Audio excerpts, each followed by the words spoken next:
সাত সকালে দুটো ডিম বোঝাই গাড়ির মুখোমুখি সংঘর্ষ।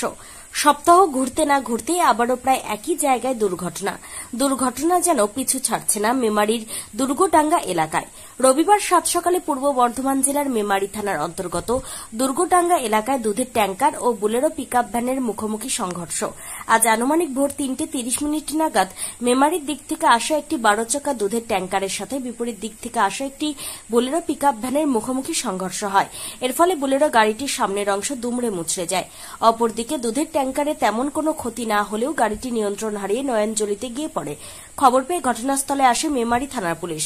গাড়ি দুটিকে রিকভারি ভ্যানের সাহায্যে তোলা হয়। একই জায়গায় বারংবার সড়ক দুর্ঘটনা ঘটছে, খালি হচ্ছে অনেক মায়ের কোল। এলাকাবাসীর দাবি ওই স্থানে স্পিড ব্রেকার নির্মাণ করা হোক। এর আগেও স্থানীয় মানুষজন রাস্তা অবরোধ করে বিক্ষোভ করেছে স্পিড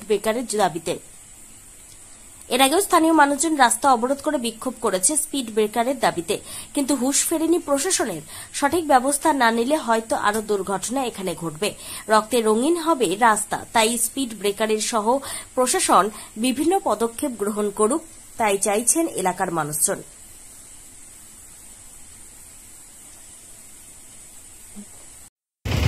দাদা, কি হয়েছিল বলুন?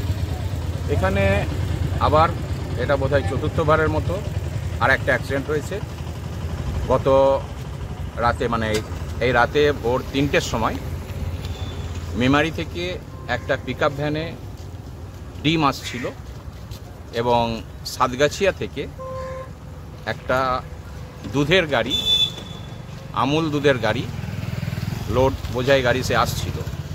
হঠাৎ করে ড্রাইভারের যেটা বললেন যে পিকআপ গাড়িটা হঠাৎ করে সে গিয়ে তার ডান দিকে বেশি চেপে দেওয়ার কারণে অ্যাক্সিডেন্টের ভয়ে এই গাড়িটা গিয়ে নেমে যায়, কিন্তু তারপরেও গিয়ে পিকআপ ভ্যানটা এসে একে মেরে দেয়, দুধের গাড়িকে। তো পিকআপ ভ্যানটাকে থানা তুলে নিয়ে গেছে। তার ফ্রন্ট গ্লাস সব হয়েছে, লুকিং গ্লাস, ফ্রন্ট গ্লাস এগুলো ভেঙেছে। এইটার বেশি ক্ষতি হয়নি, কিন্তু এটা নয়নজলিতে নেমে গেছে।